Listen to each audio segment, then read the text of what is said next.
సార్వత్రిక ఎన్నికల్లో ఆంధ్రప్రదేశ్లో అధికార వైసీపీ అధికారాన్ని కోల్పోవడం ఖాయమని వల్లభనేని వంశీ భావిస్తున్నారా?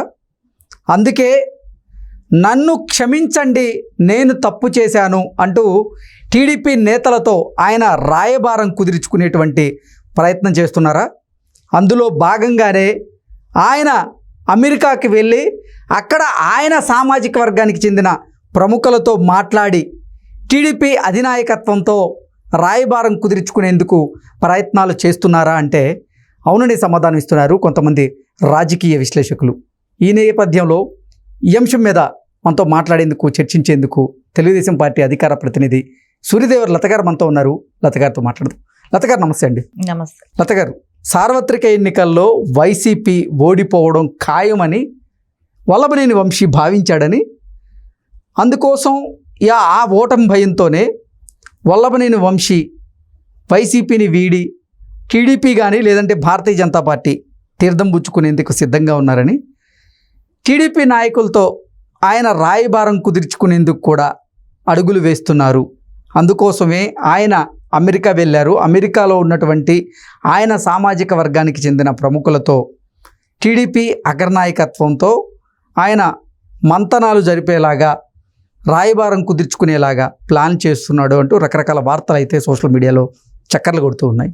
ఏంటి ఆ వార్తల్లో వాస్తవం ఉందంటారా? చేసిన తప్పు అంటారు కదా, గంగలో మునిగినా కూడా పోదని. అలాగా మాట్లాడిన మాటలు ఎక్కడికి పోతాయి? నువ్వు ఏ పార్టీని అడ్డు పెట్టుకొని ఎవరిని, తెలుగుదేశం పార్టీలో ఆ పార్టీ పెట్టిన భిక్షతో నువ్వు ఎమ్మెల్యే అయ్యావు. సో ఎమ్మెల్యే అయిన తర్వాత నువ్వు అమ్ముడు పోయి భువనేశ్వరి గారిని అసెంబ్లీ వేదికగా నోటుకొచ్చినట్టు మాట్లాడావు. అది ప్రజలు మర్చిపోలేదు, నియోజకవర్గం ప్రజలు కూడా, గన్నవరం నియోజకవర్గం ప్రజలు కూడా మర్చిపోలేదు. ఎందుకంటే అందరికీ కోపం ఉండొచ్చు, కానీ గన్నవరం నియోజకవర్గంలో ఉన్న ప్రజలకైతే మటుకు అది వాళ్ళ ఓటుతో వాళ్ళ కసి తీర్చుకునే అవకాశం కూడా వాళ్ళకు వచ్చింది. ఎందుకంటే నువ్వు మాట్లాడిన మాటలే కానివ్వండి, ఇలాంటివన్నీ కూడా ఏ సమాజంలో ఎవరు కూడా హర్షించరు ఆ మాటల్ని. అసెంబ్లీలో లేని వ్యక్తిని గురించి, రాజకీయాల గురించి మాట్లాడిన వ్యక్తిని గురించి అప్పట్లో అసలు అప్పటి వరకు రాజకీయాల గురించి ఎప్పుడైతే భువనమ్మ గారు ఎప్పుడు వచ్చారు రాజకీయాల గురించి మాట్లాడటం, బాబు గారు అరెస్ట్ అయిన దగ్గర నుంచే తను బయట వచ్చారు. నిజం గెలవాలి యాత్ర దగ్గర నుంచే రాజకీయాల గురించి మాట్లాడుతున్నారు. అంతకుముందు అసలు ఏ రోజు రాజకీయాల గురించి మాట్లాడిన వ్యక్తి కాదు. అలాంటి వ్యక్తిని దూషించటం, మాట్లాడటం అనేది ఎవరు కూడా సహించలేకపోయారు.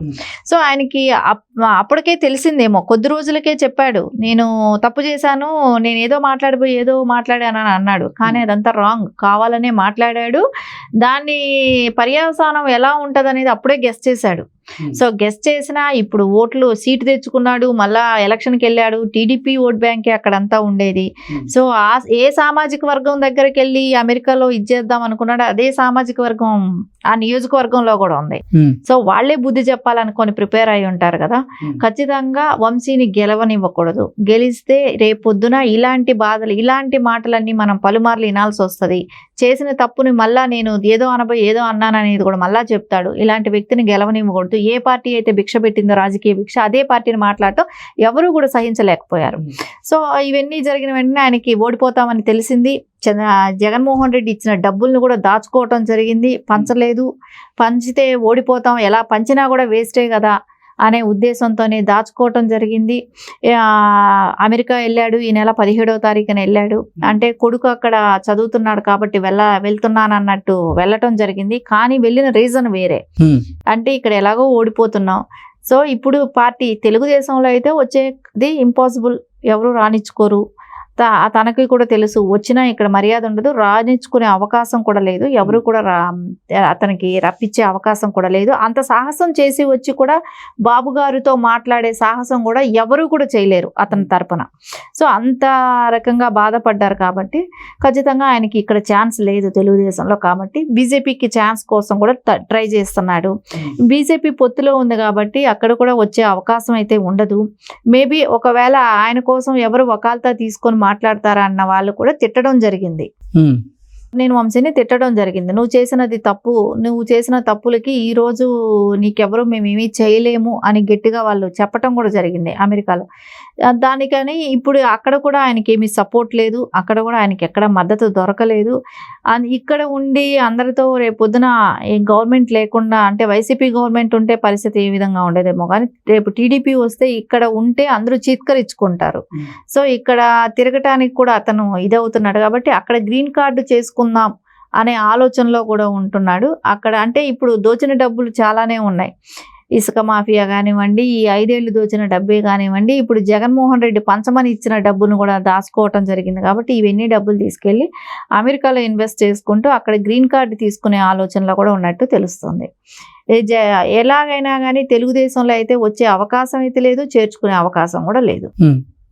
సో అంటే ఆయన ఇప్పుడు వైసీపీకి ఓడిపోవడం ఖాయమని భావనకు వచ్చేసారా? అందుకే ఆయన పక్క చూపులు చూస్తున్నారా? వైసీపీని వీడి ఆయన జగన్మోహన్ రెడ్డికి భారీ జలకిచ్చి భారతీయ జనతా పార్టీ అగ్రనాయకత్వంతో ఆయన మంతనాలు చేసి భారతీయ జనతా పార్టీలో చేరే అవకాశం ఉందా? ఎందుకంటే భారతీయ జనతా పార్టీలో ఇక్కడ చూసుకున్నట్లయితే ఆంధ్రప్రదేశ్లో ఉన్నటువంటి భారతీయ జనతా పార్టీ లీడర్లు ఎవరైతే ఉన్నారో ఆయన్ని యాక్సెప్ట్ చేసేటువంటి పరిస్థితి లేదు అనేది ఆ సంకేతాలు బలంగా కనబడుతున్నాయి అంటే కూడా కొన్ని వార్తలు వస్తున్నటువంటి నేపథ్యంలో అందుకే ఆయన అమెరికా వెళ్ళి అమెరికాలో నుంచి ఆయన సామాజిక వర్గంలోని పెద్దలు ఎవరైతే ఉన్నారో ఆ పెద్దలతో భారతీయ జనతా పార్టీ అగ్రనాయకత్వంతో మంతనాలు చేసేలాగా ఆయన అడుగులు వేస్తున్నాడు అంటూ రకరకాల వార్తలు అయితే వస్తూ ఉన్నాయి. ఏంటి నిజంగా ఆయనలో ఓటమి భయం మొదలైందా? ఓడిపోతాడన్న భయంతోనే మళ్ళీ టీడీపీ అధికారంలోకి వస్తే ఆయన మీద కక్ష సాధింపు చర్యలు ఉంటాయని భావించే ఆయన ఇప్పుడు భారతీయ జనతా పార్టీ పంచం చేరబోతున్నాడా అంటే ఏం చెప్తారు? ఇప్పుడు ఒక విషయం, ఎవరైనా కూడా ఏ పార్టీ అయినా తీసుకునే ప్రయారిటీ ఏ విధంగా ఉంటుంది, వాళ్ళ బ్యాక్గ్రౌండ్ ఉంటుంది. సో వాళ్ళకి ప్రజాదరణ ఎంత ఉంది అని ఆలోచిస్తారు కదా. ప్రజాదరణ లేనప్పుడు ఓడిపోయాడు అన్నప్పుడు ప్రజాదరణ లేదు, బ్యాక్గ్రౌండ్ సరిలేదు, అంటే బ్యాక్గ్రౌండ్ మీన్స్ పద్ధతి, మాట్లాడే పద్ధతి సరిలేదు. సో ఇలాంటివన్నీ ఉన్నప్పుడు ఎవరైనా మటుకు అతని మూలాన ఏ లాభం ఉందని తీసుకుంటారు పార్టీల్లో చెప్పండి. సో ఆయనకి ఓట్ బ్యాంక్ ఉంటే గెలిచేవాడు కదా. సో రేపు ఓట్ బ్యాంక్ లేదు, గెలవడనే భయము, ఇంకా రిజల్ట్స్ రాకముందే అతనికి భయం పట్టుకుంది కదా గెలవం అనేది.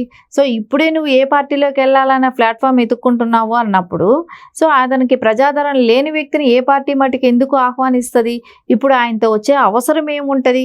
ఏమన్నా రేపు పొద్దున మళ్ళీ ఏమైనా ఇప్పుడు దగ్గరలో ఉన్నాయా ఎలక్షన్స్ ఏమన్నా?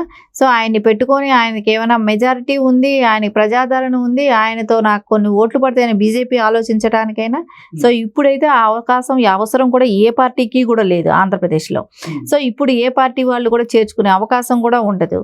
ఆయనకి ప్రజాదరణ లేదు కాబట్టి ఓడిపోయాడు కాబట్టి ఆయన అవసరం కూడా ఎవరికి లేదు. సో అయితే పార్టీ మాట అయితే కన్ఫర్మా? అంటే వైసీపీ నుంచి ఆయన బయటకు వెళ్ళాలని ప్రయత్నం చేస్తున్నాడా? ఏమో, రేపు పొద్దున గ్రీన్ కార్డు తీసుకొని అమెరికా వదిలే బయట రాడేమో, అలా ఎందుకు అనుకోకపోతే. అంటే రాజకీయ సన్యాసం తీసుకుంటున్నాడు అంటారు. ఇంకా గన్నవరంలో గెలిచే అవకాశం లేనప్పుడు రాజకీయ సన్యాసం తీసుకోకుండా ఇంకేం చేస్తాడు చెప్పండి.